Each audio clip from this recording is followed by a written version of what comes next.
வணக்கங்க. நெத்தியில திருநீறு பூசுறோம், குங்குமம் வைக்கிறோம். இதுக்கு ஆன்மீக ரீதியா முக்கியமா ஒரு கருத்து இருக்கு.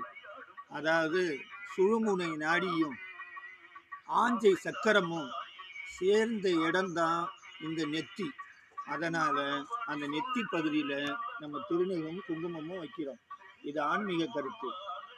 இது விஞ்ஞான பூர்வமா இன்னொரு கருத்து என்ன அப்படின்னா, நம்ம உடல் உயிர் வாழ்றதுக்கு, உடலும் உயிரும் சேர்ந்து வாழ்றதுக்கு முக்கிய பங்களிப்பது நம்ம உடம்புல இருக்க ரத்தம். அந்த ரத்தத்துல வெள்ளை அணுக்கள், சிகப்பு அணுக்கள் இருக்கிறது உண்மைன்னு சொல்றாங்க. வெள்ளை அணுக்கள் தான் ரொம்ப முக்கியமானது. வெள்ளை அணுக்கள் இல்லைன்னா உயிர் இல்லை. சிகப்பு அணுக்கள்ங்கிறது இயக்கத்துக்கு பயன்படும்.